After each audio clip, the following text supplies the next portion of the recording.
예수님이 제자들과 같이 가버나움이라는 곳에 가다가 일어난 일이에요. 길을 가는데 예수님이 저만치 앞서가시고 제자들이 뒤따라가면서 자기들끼리 논쟁이 붙은 거예요. 천국에 가면 누가 크냐? 이 문제를 가지고 논쟁이 붙었습니다. 제자들이 생각하기에는 예수님이 좀만 있으면 예루살렘으로 올라가서 왕이 될 것이 분명해 보였거든요. 그러면 내가 메시아다 하고 예루살렘에 올라가서 선포를 하면 그 다음에 나는 하나님이 보내신 왕이야 이래가지고 예루살렘에서 예수님이 나라를 만드는 데 성공한다고 믿었어요. 그러면 우리 중에 누가 장관이 되느냐, 누가 도지사가 되느냐, 이 문제가 굉장히 제자들의 입장에서는 중요한 거예요, 이게. 근데 이게 분명하지가 않았어요. 정해지지 않았다는 거예요. 왜 안 정해졌느냐? 예수님의 12명의 제자들 가운데는 서열이 없었어요. 예수님이 서열을 만들어주지 않았어요. 그래서 이 제자들은 서열이 없으니까, 모호하니까 여기서 정하자. 그래가지고 막 격렬하게 이렇게 다투다가 어떤 해답도 내놓지 못했습니다. 그들이 지혜가 부족해서일까요? 거기에는 유다도 있었고요. 머리 좋은 유다도 있었고 공부 많이 한 마태도 있었어요. 그런데 어떤 대답도 내놓지 못했다는 거예요. 그래서 예수님이 가버나움에 도착했을 때 집안에 들어간 다음에 제자들한테 물어봐요. 너희가 길에서 토론한 것이 뭐냐? 그러니까 제자들이 이렇게 주물주물 하다가 한 사람이 용기를 내서 나가서 물어본 거예요. 천국에서는 누가 제일 큽니까? 그러니까 예수님이 그 집 아이를 한 명 불러다가 가운데 딱 세우는 거예요. 왜냐? 그 집에서 이 아이가 제일 바쁜 거예요. 이 아이가. 왜 제일 바쁘냐면 갑자기 예수님이 그 제자들을 이끌고 들어오다 보니까 손님들이 한 10대 명이 갑자기 들어온 거예요. 그러니까 이 아버지 엄마는 손님 대접한다고 너무 바빠. 그러면 이 잔심부름이란 심부름은 누구한테 다 시킬 거예요? 이 애한테 다 시키는 거예요. 근데 어른들도 이 애한테 다 시키는 거예요. 그래 제자들이 들어가면 발부터 씻어야 되잖아요. 야, 수건 가져오라, 비누 가져오라, 물 떠오라. 애가 너무 바쁜 거예요. 그 어른들이 모든 심부름을 다 들어준다고. 그러니까 이 아이를 어른들이 심부름 못하게 예수님이 가운데 딱 붙잡아서 세워놓고 이런 말씀을 했어요. 같이 읽어볼까요? 18장 3절, 4절 말씀이에요. 다 같이 시작. 이르시되 진실로 너희에게 이르노니 너희가 돌이켜 이 어린아이와 같이 되지 아니하면 결단코 천국에 들어가지 못하리라. 그러므로 누구든지 어린아이와 같이 자기를 낮추는 그이가 천국의 큰 자니라. 좀 어려운 말이에요, 이게. 예수만 믿으면 천국 들어간다고 했잖아요. 근데 또 오늘 예수님이 이 어린아이처럼 되지 않으면 못 들어간대요. 좀 어렵죠, 이게. 우리 중에 누가 제일 큽니까? 하고 물어봤는데 아이를 갖다 놓고 이 아이가 제일 커. 이랬던 거예요. 설명이 안 되죠. 그럼 우리가 이게 무슨 말씀인지 조금 이렇게 열어봅시다.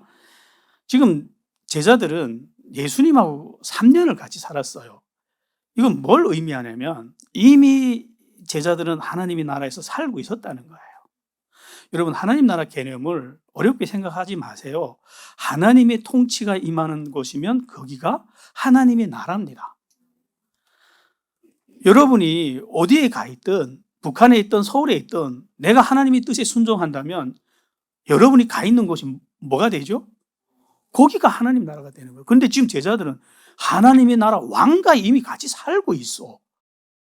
그래서 예수님 주변에는 귀신들이 왔다가 다 쫓겨갑니다. 하나님의 통치가 임한 게 보이죠. 그러면 지금 하나님 나라 살고 있잖아요. 근데 제자들이 이거를 모른다는 거예요. 자기들이 지금 하나님의 나라 안에서 산다는 걸 전혀 눈치채지도 못했고 느끼지도 못하고 있다는 거예요. 왜 못 느끼느냐?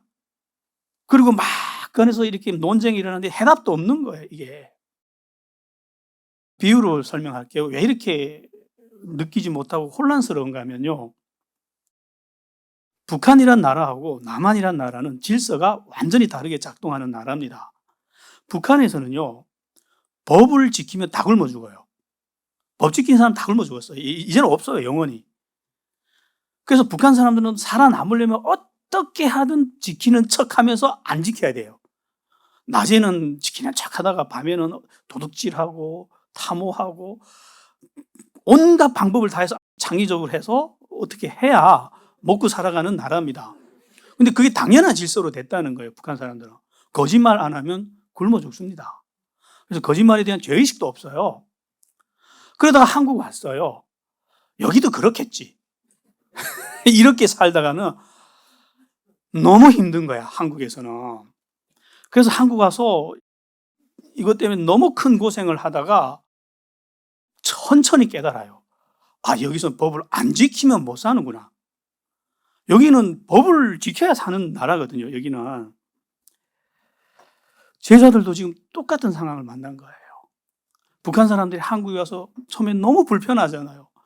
그래서 어떤 사람은 실제로 막 살기는 북한이 더 좋다 이러고 돌아가는 사람들도 있어요. 왜? 한국에 와서 북한식으로 사니까 살아앉는 거야, 이게. 사람 취급을 못 받아. 약속하고는 약속 안 지키지. 대화해보면 거짓말을 밥 먹듯이 하지. 일 시키면 성실하지 않지. 취업을 했다는 놈이 지 마음대로 막 잘라먹지. 어떻게 삽니까, 여기서. 그러니까, 에이, 그것도 자꾸 잘린다고, 신경질이 난다고 북한으로 막 뛰가고 그러잖아요. 남한에서 북한식으로 살면 정말 불편하죠, 이 나라가. 또 우리는 정착을 잘 해가지고 남한식으로 사니까 얼마나 편하고 좋습니까? 지금 제자들이 딱 그 상황 만난 거예요. 지금 예수님하고 하나님의 나라에서 사는데 습관된 거는 세상에서 살던 그 모습 그대로라. 그래서 세상 방식으로 지금 예수님하고 같이 살려고 하는 거예요. 그 답이 안 나오는 거예요. 왜 못 내냐? 어떻게 다른지를 알아야 답을 내죠. 그래서 우리 오늘 하나님의 나라하고 세상 나라가 어떻게 다른지 좀 알아야 되겠죠. 그래야 우리도 정착을 할 거잖아요. 자꾸 서울 사람처럼 살지 말고 그 나라에 가서 지금 예수님하고 같이 살면서 서울에서 살던 그 방식대로 살면 복잡해지는 거예요. 답도 안 나오고. 일단 세상의 나라는 이렇게 생겼어요. 중심이요, 나 자신이에요. 네가 중심이야. 너를 위해서 살아. 네 운명의 주인은 너야. 그래서 네 인생은 네가 책임져야 돼. 그래서 너는 열심히 경쟁해서 이겨야 돼. 쟁취해야 되고 높아져야 돼. 안 그러면 경쟁에서 소외되고 밀려나다가 점점 가난해지다가 너는 죽을 거야. 이게 세상 질서입니다. 그렇잖아요. 자기가 주인이 돼서 살아가는 삶. 너는 여기서 이기고 쟁취하고 높아져야 안전해, 행복해. 그래서 우리가 열심히 그렇게 살잖아요. 근데 하나님의 나라는 정반대이거든요. 하나님의 나라는 일단 중심이 인간 아니에요. 누가 중심이죠? 하나님이에요. 예수님이 중심이거든요. 그리고 이 하나님의 나라는 인간의 뜻대로 흘러가지 않아요. 하나님의 뜻대로 흘러갑니다. 그래서 이 나라에 들어온 사람은 이제 이 세상 사람들처럼 막 경쟁하고 높아지고 이래야 될 이유 자체가 없어요. 그 하나님이 다 책임져 주는데. 하나님이 네 아빠가 되어 주셨는데.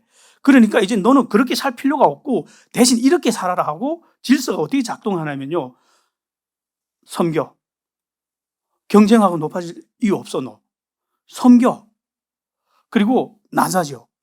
나누어 줘. 이게 하나님의 나라 질서라는 거예요. 그럼 이렇게 살면 어떻게 되느냐? 섬길 때 사람은 중심이 됩니다. 이건요, 동물의 세계도 마찬가지예요. 제가 옛날에 설교를 해놓은 거 있어요. 섬김이 권세라고. 동물들도 섬기는 놈이 중심이 되거든요. 사람도 마찬가지예요. 섬기는 사람이 하나님의 나라에서는 중심이 돼요. 그리고 낮아지면 높아져요. 나누어지면 풍요로워집니다. 안 믿어지겠지만 정말 그래요. 하나님의 나라는 거꾸로 작동을 합니다. 실제로 하나님의 나라에서 하나님은 어디 계시냐면요, 이 세상 나라는 높은 자가 높은 곳에 있잖아요. 대통령은 대통령 궁전에서 살고 그러잖아요. 그래서 하나님은 가장 낮은 곳에서 오늘도 무슨 일을 하냐면 명령하고 통치하지 않아요. 여러분, 나는 크리스찬 된 다음에 하나님이 명령을 들어본 적 있어요? 야, 너는 오늘 교회 가라. 너는 오늘 직장 가지 말고 그 교회 가서 봉사해라. 이런 명령 받은 적 있어요, 여러분들? 안 그래요, 하나님이. 하나님 오늘도 어디 계시냐면요, 가장 비천하고 낮은 자리에서 무슨 일을 하냐면 여러분들이 싸질러온 죄를 해결하는 일을 합니다. 뉘우치고 돌이키면요, 여러분, 죄를 해결하는 일은 얼마나 세상에 가장 비천한 일인지 아세요? 똥 닦아주는 것보다 그게 더 더러워요, 여러분. 그 일을 지금 하나님이 하고 있다고요. 그걸 정화시키는 일. 그리고 지들끼리 죄를 지어서 원수지간이 된 거 하나님이 화해시켜주고, 그리고 갈라진 걸 하나님이 하나 되게 해주고, 그리고 오늘도 여전히 하나님을 반역하는 이 인간들을 위해서 햇빛 주시고 공기 주시고 먹을 걸 만들어 주시고 농사가 되게 해주고, 한마디로 이게 뭐죠? 섬기고 있는 거예요, 하나님이. 하나님이 안 섬기면 지구상에서 인간 벌써 다 죽었어요, 우리는. 지금도 이런 일을 하고 계신다고요. 가장 낮은 자리에서. 그걸 하나님이 아들이 와서 보여주고 갔잖아요. 그렇기 때문에 하나님께 가까이 가려면 사람이 높아지는 게 아니라 낮아져야 하나님하고 거리가 좁아지는 거예요. 그런 사람이 높아지죠. 그 하나님으로부터 지혜와 권세와 능력을 공급받으니까. 그럼 물어볼게요. 어느 나라가 더 살기 좋을까요? 지금 세상 나라도 맛을 봤고, 여러분들은 북한도 살아봤고, 한국도 살아봤고, 서울도 살아봤고, 하나님 나라도 대충 지금 살아보는데 어디서 사는 게 더 편할까요? 사람은 어려서부터 악착같이 쟁취하고 높아지는 삶에 익숙해졌거든요. 근데 스스로 낮아진다? 해본 사람은 알아. 이게 얼마나 불가능한지. 이건 우리 능력으로 안 돼요. 정말 미안하지만 우리 능력으로 애초에 안 됩니다. 하나님이 함께 하신 사람만 흘러나오는 능력이에요, 이거. 그러나 제가 살아봤더니요, 하나님의 나라는 나를 부인하기만 하면 모든 게 가능해져요. 그래서 예수님이 베드로 보고 그러잖아요. 너를 부인하고 십자가를 따라오지 않으면 나를 못 만나. 나를 부인하지 않고 그냥 윤리도덕적으로 낮아진다? 그런 힘 애초에 세상에 없는 힘이라고, 그거. 하나님의 나라 질서대로 살려면 나를 부인하면 그 다음에는 섬기고 낮아지는 게 너무 쉽고 너무 즐거워요. 왜? 하나님이 함께 하시는 힘이기 때문에. 그런데 세상에서 세상식으로 살려면 일단 내가 중심이 되고 내가 주인이 돼야 되기 때문에 온 세상하고 경쟁해야 됩니다. 오늘도 뉴스를 보면서 뭐 미국 땅에서 무슨 일이 일어났니, 무슨 어디 전쟁이 일어났니, 누가 지었니, 이겼니, 그럼 주식이 올리뛰니 내리뛰니 다 슈퍼컴퓨터를 계산하며 살아야 돼. 실수하면 안 돼. 옆에 있는 사람들 경쟁해서 오늘도 이겨야 돼. 너보다 빨리 눈치 차리고. 정말 힘겹고 피곤합니다, 여러분. 행복이 없고 늘 불안해요. 오늘 이겼으면 내일 이긴다는 보장 없잖아요. 내일 어떻게 될지 모르잖아요, 그러면. 나보다 능력 많고 젊은 애들이 많은데 막 치고 올라오는데 불안하잖아요, 그러면.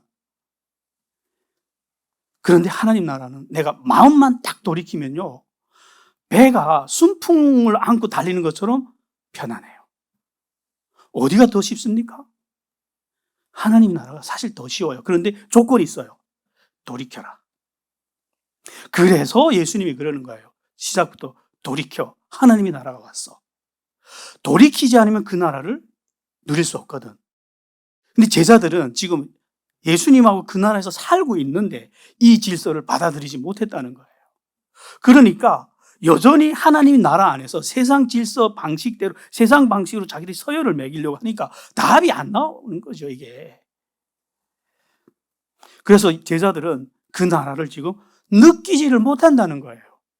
보지도 못한다는 거예요. 세상에 하나님하고 같이 살면서. 그 나라 왕과 같이 살면서 그 나라를 못 느껴, 못 봐. 이런 소경들 어디 있습니까, 지금? 그죠? 소경들이죠. 대답 못하는 거, 지들도 못 보니까.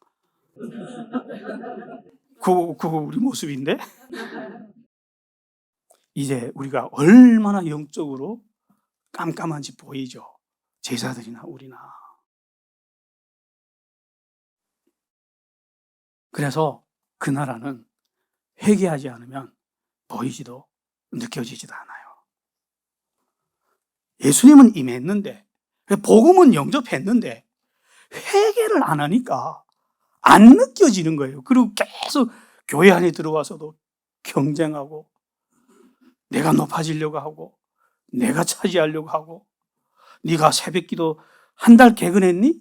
나는 2달을 개근하리라. 어떻게든 너를 이겨 먹으리라. 네가 금요 예배 시간에 30분 앉아있었니? 나는 1시간 앉아있을 거야. 그거 경건하고 아무 상관없어요. 경쟁하는 나라가 아니라니까요. 여기는 왜 회개해야 되는지 보이죠. 회개 안 하면 그 나라가 느껴지지 않아요. 회개하십시오. 회개하지 않아도 하나님은 은혜를 주실 거예요. 그러나 그 나라는 느껴지지 않습니다. 그리고 예수님이 이 아이를 가리켜서 하나님 나라를 설명을 했어요. 이 아이가 얼마나 하나님 나라에서 소중한지를 이렇게 설명합니다. 누구든지 이런 어린아이 하나를 영접하면 나를 영접하는 거다. 예수님이요, 이 말씀을 언제 사용했냐면 나를 영접하는 것이 하나님을 영접하는 거다 하고 자신을 가리켰을 때 하신 말씀이었어요. 이걸 지금 누구한테 썼죠? 아이한테 썼다는 거예요. 지금 이 아이도 예수님이 왔다고 그렇게 기뻤던 거예요. 야, 예수님이 왔어. 나도 예수님 좀 봤으면 좋겠다. 예수님 발 앞에 앉아서 좀 이렇게 구경이라도 좀 했으면 좋겠다 하는데 애가 지금 폭탄을 맞은 거예요. 갑자기 어른들한테. 정신이 하나도 없이 뺑뺑 돌다가 지금 애 기쁨이 슬픔으로 뒤집어지기 직전이야. 그러니까 예수님이 이런 말씀을 하는 거예요. 누구든지 나를 믿는 이 소자 중 하나를 실족하면 차라리 연자맷돌을 그 목에 달리고 깊은 바다에 빠뜨리는 것이 나으리라. 지금 너희들이 하는 짓이 이렇게 나쁜 짓이라는 거예요. 그때는 어른들이 아무 생각 없이 이랬는데 차라리 얘를 목에다 맷돌 메고 바다에 빠지는 것보다 이게 더 나빠. 그럼 충격이죠, 제자들한테는. 왜냐? 아이들을 하나님이 그렇게 소중하게 바라본다는 거예요. 그래서 예수님이 이렇게도 말씀합니다. 이런 아이들을 실족하는 일로 인하여 이 세상에 화가 닥치는 거야. 그러니 화를 입지 않으려면 이 아이들 실족해 하지 마. 이게 아이들을 바라보는 하나님의 가치관입니다. 그러면 왜 이렇게 예수님이 이런 말씀을 하느냐 하는 거예요. 우리 생각하고 이렇게 다르냐 하는 거예요. 사람을 바라보는 시각이 하나님하고 우리 인간이 달라서 그래요. 어떻게 다른지 우리 알아야 되겠죠? 인간은 사람을 어떤 시각으로 바라보냐면 그 사람이 가진 힘, 돈, 능력 이런 걸 가지고 그 사람을 평가하고 그 사람의 가치를 매깁니다. 근데 하나님은 사람을 어떻게 바라보냐면 존재 자체를 바라봐요. 이렇게 말씀해요. 누구든지 이런 어린아이 하나를 내 이름으로 영접하면 곧 나를 영접하는 것과 똑같다고 자기하고 동일시했어요, 거의. 왜 이렇게 말씀하냐면 그럼 아이가 하나님인가? 뭐 그건 아니잖아요. 그 정도로 소중하게 본다는 거예요. 그럼 왜 이러냐면요. 하나님은 왜 인간을 볼 때 존재 자체로 바라본다는 게 이게 무슨 말인가 하면요. 인간을 하나님이 만들었거든요. 하나님이 인간을 만들었는데 가장 아름답게 만들었어요. 자기들의 형상으로 만들었거든요. 그래서 너무 완벽하게 만들었기 때문에 이게 타락해서 이 모양이지 만든 원형 자체는 너무 아름다워요. 근데 너무 완벽하게 아름답기 때문에 이제 여기다 더 이상 덧붙일 이유가 없을 정도로 아름답다는 거예요. 이미 그 자체로 완벽하다는 거예요. 근데 우리는 여기다가 돈도 갖다 붙이고 스펙도 갖다 붙이고 자기 능력도 갖다 붙이고 나 멋있지 이러고 있잖아요. 하는 거 다 걷어치우고 그 존재 자체를 바라본다는 거예요. 그런 시각에서 아이를 바라볼까요? 아이는 어른들하고 너무 어른들처럼 타락하지도 않았고 오염되지도 않았어요. 아이에게는 아무것도 없잖아요. 돈이 있습니까? 권력이 있습니까? 하나님이 만든 원형 그 순수함에 가장 가까운 존재들이잖아요. 그러니까 우리도 그거 느끼잖아요. 아이들 앞에서 그 순수함에 그냥 웃음이 절로 나와가지고 그냥 그 아름다움에, 설명할 수 없는 아이들의 아름다움에, 그게 원형하고 가까워서 그러는 거예요. 그래서 예수님이 이렇게 말씀합니다. 너희가 돌이켜 어린 아이들과 같이 되지 아니하면 결단코 천국에 들어가지 못하리라. 예수 믿으면 들어갈 줄 알았는데 아이들처럼 돼야 들어간다. 이건 무슨 말씀인가 하면요, 너희도 하나님 앞에 나올 때 아이들처럼 나오라는 거예요. 나는 박사요, 나는 목사요, 나는 장로요, 나는 국회의원이요, 그딴 거 다 걷어치고 아이처럼 나오라는 거예요. 있는 모습 그대로. 나는 이런 죄를 지었습니다. 우리 모습이 그대로, 그거 받아주려고 왔잖아요. 아이들이 있는 모습 그대로 나오잖아요. 잘못을 하고 엉엉 울면서 잘못했다고 나오고. 이렇게 되지 않으면 그 나라에 못 들어가. 자, 우리가 이제부터 무슨 경쟁을 해야 되는지 보이죠? 이것도 경쟁이라고 해야 돼. 낮아지는 것도 경쟁인가요? 어디가 기회가 더 평등합니까? 이건 마음만 먹으면요, 누구나 할 수 있어요. 높아지는 건 능력 차이 따라 다 달라지겠지만 낮아지는 거 해보세요. 누구나 할 수 있어요. 하나님께 가까이 가는 길은 누구에게나 다 열려 있다고요. 좋죠. 세상에서는 누구만 성공해요? 특별한 사람들, 빽 있는 사람들, 이런 능력 있는 사람들만 성공하는데, 그 나라는 네가 마음만 바꿔 먹으면 누구든지 하나님께 가까이 갈 수 있어. 누구든지 높아질 수 있어. 이런 나라가 하나님의 나라입니다. 그래서 천국에서 아이들의 위치가 얼마나 소중한지 양 100마리 비유를 들어서 말씀합니다. 양 100마리가 있는데 한 마리 잃어버렸어. 99마리는 남겨두고 그 한 마리를 가서 찾으러 가는데 주인이 그거 찾고는 99마리보다 더 기뻐한대. 이게 아이들의 위치라는 거예요. 우리가 하나님 앞에서 아이들의 위치가 얼마나 중요한지가 보이죠. 이제 우리 태도를 우리도 바꿉시다. 근데 요즘 애들이 너무 왕자처럼 굴어서 난리죠. 그래도 우리는 그 아이들의 존재를 이렇게 합시다. 그리고 오늘 우리가 정말 포인트가 어디 있냐면 8절, 9절 같이 읽어볼까요? 만일 내 손이나 내 발이 너를 범죄하게 하거든 찍어내버리라. 장애인이나 다리 저는 자로 영생에 들어가는 것이 두 손과 두 발을 가지고 영원한 불에 던지는 것보다 나으니라. 만일 내 눈이 너를 범죄하게 하거든 빼어내버리라. 영생에 들어가는 것이 두 눈을 가지고 지옥불에 던져지는 것보다 나으니라. 오늘 정말 무서운 말씀이 나왔죠. 여러분들 이렇게 할 자신이 있나요? 이야, 이거 뭐 이슬람보다 더 무섭죠. 이거. 근데 이 말씀을 우리가 좀 찬찬히 좀 들여다봐야 될 이유가 있어요. 여러분, 제가 그 도박이라는 영화를 봤는데 도박하는 사람들은 손을 잘라도 도박하더라고요. 여러분, 죄가 손이나 눈에 있나요? 그렇죠. 마음에 있죠. 우리 교회 수준이 높아가지고 뭐 이 정도는 뭐 다 잘 알죠. 아니, 눈 뺀다고 손가락 자른다고 죄가 없어지는 건 아니잖아요. 근데 예수님은 오늘 이렇게 말씀을 했어요. 그러면 이게 무슨 의미냐? 우리가 진짜 찬찬히 좀 들여다봅시다. 일단 기초부터 좀 들어가 봅시다. 일단 죄가 뭔지부터 알아야 풀려요. 이게 죄가 뭐냐? 여러분들 고민해 본 적 있죠? 우리가 크리스찬이 되고 하나님 만나면 가장 먼저 사람이 그 동기가 올라오는 게 뭐냐면 경건하고 싶어. 이제는 죄를 안 짓고 싶어. 이러는데 죄를 안 지으려면 죄가 무엇인지는 알아야 죄를 피할 수 있잖아요. 그래서 죄라는 게 그 생각 없이 들으면 이렇게 보일 거예요. 도둑질하고, 간음하고, 폭력적이고, 사람을 죽이고, 이런 게 죄라고 생각할 수 있어요. 여러분들도 그렇게 생각하지 않나요? 그거 나쁜 짓이야. 그거 하면 안 돼. 그래 놓고 하잖아요. 그러잖아요, 그거. 근데도 또 예수님은 괜찮다, 괜찮다 그러잖아요. 그럼 예수님은 죄인들이 두목이네요? 그러니까 이 원리를 몰라서 이렇게 혼란이 오는 거예요. 그래서 오늘 죄를 보면 이거는 이런 이렇게 도둑질하고 사람 죽이고 간음하고 이거 보고는요, 죄의 열매라 그래요. 죄 그 자체는 아닙니다.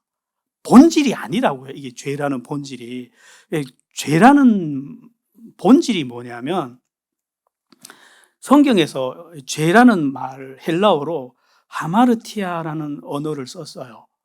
그럼 이 말의 의미는 관역을 빗나가다라는 말이에요. 좀 더 쉽게 말하면 빗나간 화살이라는 말이에요. 이게 죄래요. 이해를 위해서 비유를 할게요. 지금 큰 배가 지금 부산항을 떠나서 미국을 향해 가고 있어요. 근데 이 배 주인이 선장 보고 이랬거든요. 미국 가자. 미국으로 배를 몰아라. 그러니까 선장이 네, 알았습니다 하고 배를 모는데 풍랑이 그렇게 많이 와요. 근데 선장은 성실하게 충직하게 그 풍랑을 다 헤쳐나가면서 가는데 방향이 조금 바뀌는 거야, 이게. 그러더니 한 달 후 지나 도착한 데 보니까 미국에 도착한 게 아니라 캐나다에 도착한 거예요. 주인이 왜 캐나다에 도착했어? 했더니 선장이 하는 말이 캐나다도 살기 좋습니다. 이러는 거예요. 여러분이 주인이라면 어떻게 할 거예요, 이 선장을? 이게 군함이라 합시다. 군대라 합시다. 어떻게 되는지 아세요? 그 자리에서 죽입니다. 굉장히 성실했거든요, 선장이. 그 많은 파도를 굉장히 충성스럽게 극복해 왔다고. 근데 죽인다고요. 왜? 방향이 틀린 게 죄라고요. 가라고 한 방향이 아닌 다른 방향으로 간 게 죄라고요. 죄는 그래서 단순히 나쁜 일을 한 게 죄가 아니라 삶의 방향이 하나님이 가리킨 방향하고 벗어나면 그걸 보고 죄라 그래요. 그래서 이 기준으로 보면 죄인의 모습이 완전히 달라집니다. 우리 주변에 정말 윤리도덕적으로 착하고 성실하게 사는 사람들이 많아요. 근데 삶의 방향은 자기예요. 자기 사회적 신분 때문에 윤리도덕적으로 사는 사람들이 많거든요. 결국 자기 높아지려는 거예요. 자, 죄인이에요, 아니에요? 이게 죄인인 거예요. 그 사람은 도둑질 한 적도 없고 사람 죽인 적도 없고 사기친 적도 없어. 그러나 하나님은 그 사람을 용서하지 않는 거예요. 왜? 그게 진짜 죄니까. 방향이 하나님이 가르친 대로 안 가는 거. 그래서 예수님이 그러잖아요. 하나님의 아들이 와서 제일 먼저 했던 말씀이 회개하라. 회개하지 않고 방향을 하나님께로 돌리지 않고 모든 인간의 삶의 방향은 자기 자신이잖아요. 세상에는 우리에게 이렇게 가르쳤잖아요. 너를 위해 살아야 돼. 부모도 필요 없어. 너를 위해 살아야 돼. 나를 위해 사는데 윤리도덕적으로 적당히 살아요. 근데 하나님은 그를 의인, 선한 사람으로 보지 않는다는 거예요. 인간만이, 하나님이 만든 피조물 중에서 인간만이 방향을 상실했어요. 모든 것들은 하나님이 만들어 놓은 그대로 살거든요. 산을 만들어 놓은 산은 영원히 그 자리에 있어요. 짐승들은 만들어 놓은 그대로 살아요. 사자는 사자대로 살고 토끼는 토끼대로 살아가는데 인간만은 어떻게 만들었냐면 하나님이 만들 때부터 넌 나하고 같이 살자. 같이 살자고 만들었는데 필요 없어. 나는 하나님 없이도 스스로 살 수 있어. 떠나가 버렸잖아요. 이렇게 하나님을 떠나간 인간이 오히려 더 선하게 살아. 그럼 더 열받거든요, 여러분. 오히려 하나님 입장에서 그게 더 열받습니다. 왜냐하면 자기 품에서 좀 엉망이라도 그거 이해해 줄 텐데 나를 떠나서 좀 마귀 품에 가서 더 정직하고 성실하게 살면 더 열받지 그거. 죄는 나쁜 짓이 아니라 다른 방향이라고요. 하나님은 인간을 만들 때 하나님을 사랑하고 인간을 사랑하도록 방향 설정을 해놨어요. 근데 이거 발랑 뒤집어서 지금 누구를 위해 산다고요? 나. 180도 달라졌잖아요. 이게 죄라고요. 그래서 계속해서 성경은 회개하라고, 돌이키라고. 이거 돌이키지 않으면 여러분 교회 100년 날 아무 의미 없어요. 그렇게 겉보기에는 경건해 보이는데 그 경건조차도 자기를 위한 무기야, 도구야. 구원받았을까요? 아니요. 하나님하고 아무 상관없는 사람들이에요. 예수님이 이랬거든요. 내가 길이야. 나 외에는 하나님께 가지 못하는데 교회는 나오는데 예수님이 관심 없는 사람들 얼마나 많은지 아세요? 왜? 자기 능력으로 의로워질 수 있다는 거예요. 이 죄가 더 큽니다. 왜 바리새인들을 그토록 예수님이 미워하는지 아세요? 바리새인들은 도둑질 안 해요. 살인하지 않았어요. 거짓말 안 해요. 근데 이 바리새인들 얼마나 질타하는지 독사의 자식들아 막 이러잖아요, 예수님이. 왜냐? 이런 사람들이 진짜 나쁜 사람들이거든. 그 교회 생활, 그 종교적인 열심마저도 자기 의로움을 위해서 목적이 자기잖아요. 자기 중심적으로 살잖아요. 그러니까 이런 사람들이 이렇게 살면 겉보기에는 와, 영성가들이네. 유대인 영성가들이네. 기도 많이 하네. 11조 많이 하네. 금식 많이 하네. 하는데 그 중심은 누구를 향해 있다고요? 자기 자신. 그렇게 사니까 자기 안에 하나님 못 만났거든요. 그런데 다른 사람들 보고는 이렇게 하면 하나님 만날 수 있어. 다 죽이잖아요. 자기만 죽는 게 아니라 다른 사람들까지 다 끌고 가 죽이잖아요. 그래서 그토록 바리새인들을 예수님이 질타를 하신 거예요. 이런 죄가 더 큽니다, 여러분. 진짜 죄는 뭐라고요? 방향이 다른 거. 그게 죄라고요. 그러면 우리가 교회 안에서 이제는 죄에 대한 개념을 바꿔야 돼요. 죄에 대한 개념을 알지 못하기 전에는 어떤 사람들은 실제로 이렇게 질문을 합니다. 성경에 라합이라는 여자는 여리고성에 있던 여자가 거짓말을 해서 구원받았거든요. 그 우리식으로 보면 이한용입니다. 나라 팔아먹고 자기만 살았거든요. 거짓말이 나쁜 거잖아요. 어떻게 하나님이 거짓말쟁이를, 그것도 그리스도의 족보까지 데려가요, 이 여자를. 그럼 설명이 안 되잖아요. 이 여자는 왜 이런 은혜를 입었냐면 방향을 바꿨거든. 이 여자가 하는 말을 들어보세요. 내가 봤더니 우리나라에 있는 저 신들은 저 가짜들이야. 너희들과 함께하는 여호와가 상천하게 진짜 하나님이야. 그래서 자기 방향을 어떻게 바꿨죠? 유대인들이 하나님으로 바꿨잖아요. 그래서 산 겁니다. 그 안에서 정직하다 치고 했다면 그 여자도 같이 죽었을걸요?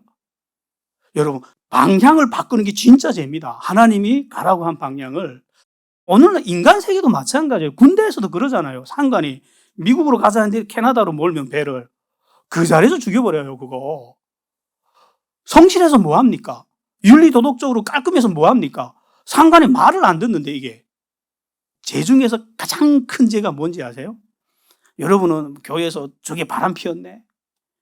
이런 거 보고 큰 죄를 여기잖아요. 그래서 교회에서 이것 때문에 막 교회에 대해서 분란이 일어나잖아요. 중직자가 뭐 이렇게 바람 피웠네 이러면 막 교회가 흔들리고 이러잖아요. 그게 최고의 범죄인 것처럼. 여러분, 그리스도인에게 있어서 가장 큰 죄는 예수를 믿지 않는 거예요. 이건 제 해석이 아니에요, 이거. 왜 이게 가장 큰 죄냐면 하나님이 우리를 살리겠다고 수천 년 동안 계획하고 실행해서 자기 아들을 찢어 죽이고 만든 길이에요, 이거. 유일한 생명길이에요. 이렇게 아들의 피와 눈물로 만든 길을 들고 와서 예수 믿어. 여기로 가자. 여기로 가지 않으면 살 수 없어 하는데 필요 없어. 내 능력으로 장로 됐고, 내 능력으로 신학자도 됐고, 의지 안 하는 거예요. 그보다 더 큰 죄는 없어요, 여러분. 그래서 요한복음 16장 9절에서 이렇게 말씀합니다. 죄에 대하여라 하면 그들이 나를 믿지 아니하며. 완벽하게 길을 무시해버린 거잖아요. 하나님이 만들어주신 길을. 방향 자체를 무시한 거죠. 교회 100년 다녀서 무슨 의미 있습니까, 그거? 성경 통째로 외워서 무슨 의미 있습니까, 그거? 껍데기지. 성경이 말하는 죄는 단순하게 나쁜 행동이 아니에요, 여러분. 이제는 그 1차원적인 흑백 논리에서 벗어납시다. 방향이 바뀐 거. 잘못된 방향. 우리 이단들을 두려워하는 이유가 여기잖아요. 이단들은 방향을 바꿔놨잖아요. 종교적인 열심이 이단들이 얼마나 더 셉니까? 근데 방향을 바꿔놨잖아요. 그래서 경계하잖아요. 예수님이 길이라는 걸 부인하는 거. 그보다 더 무서운 죄는 없어요. 그래서 복음은 우리에게 착하게 살라고 하지 않아요. 돌아서라 그래요. 하나님께로 돌아서라고. 그래야 죄의 뿌리 자체가 없어지니까. 맨날 오늘 남편하고 싸웠습니다. 자책 한들 뭐합니까? 다음날 또 반복할 텐데. 그 죄의 뿌리가 있는데 그게 나를 위해 사는 나의 교만이고 아집이고 오만인데 그거 해결 안 하면 영원히 반복할 텐데 그래서 돌아오라고. 착하게 살라고 말 안 해요. 돌아오라고. 돌아와야 이게 하나님 안에서 이 제 뿌리가 사라지고 그걸 뭐 거듭났다 그러잖아요. 회개 없는 구원? 그거 거짓말이에요. 회개를 가르치지 않고 구원받았다고 하는 거 진짜 악독한 거짓말이에요. 그거. 우리 본문 말씀 다시 볼게요. 이 죄에 대한 이 개념 가지고 보면 죄의 본질은 마음에 있지 손과 눈에 있는 거 아니잖아요. 근데 예수님은 오늘 손과 눈을 자르래요. 무슨 말씀이냐면요. 비유예요. 우리를 죄에 데려가게 하는 것이 있다면 이 정도로 단호하게 행동하라는 거예요. 만약 우리를 예수 그리스도를 떠나게 하고 하나님을 떠나게 하는 어떤 것이 있다면 손발을 자르듯이 눈을 파내듯이 그걸 단호하게 잘라버리라는 거예요. 저는 이런 사람들 좀 봤어요. 이렇게 자기가 속한 모임이나 단체가 처음에는 하나님 보시기 경건해 보여서 거기 가서 오랫동안 헌신하고 봉사했더니 이게 깊이 들어가 봤더니 본질이 다른 거야. 그럼 나와야 되잖아요. 근데 뭐라고 하냐면요. 내가 여기에 뿌린 돈이 얼마인데 내 자식이 결혼식 할 때 그 돈 다 걷어야 되는데 못 나오는 거예요. 그것 때문에. 내가 여기 헌금한 게 얼마인데 그래서 중직자가 됐는데 그래서 내가 친한 사람들 다 여기 있는데 나 여기서 나오면 삶이 없어져. 못 나와요. 그런 사람들에게 하는 말씀이에요. 잘라. 눈을 빼듯이 손을 자르듯이 단호하게. 왜? 진짜 죄가 뭐라고요? 예수님을 떠나게 하는 거. 하나님을 떠나게 하는 거. 이게 진짜 죄니까 우리가 지금 신앙생활 하면서 뭘 제일 두려워해야 되냐면요. 예수님 따라가려는 이 마음, 이걸 잃는 걸 두려워해야 됩니다. 방향을 잃지 마십시오, 여러분. 넘어질 수 있어요. 여러분, 경건이라는 게 넘어지지 않는 걸 보고 경건이라 하지 않아요. 베드로 봐요. 얼마나 많이 넘어집니까? 참혹하게 넘어집니까? 근데 우리가 베드로보다 더 큰 죄를 지을 가능성은 없어요, 여러분. 예수님이 옆에 있어야 저주를 하지. 근데 그 베드로가 왜 살았는지 아세요? 그가 달려가는 방향을 보세요. 어제 예수님이 저주해 놓고 예수님이 나타나니까 예수님이다 하고 어딜 달려가죠? 아이처럼 예수님을 향해 달려가잖아요. 그러니까 예수님이 너 어제 그랬지? 묻던가요? 묻지도 따지지 않아요. 근데 유다는 끝까지 자기 길을 가잖아요. 자기가 판단해서 팔아먹고 자기가 판단해서 나는 죽일 놈이야 하고 스스로 자살했잖아요.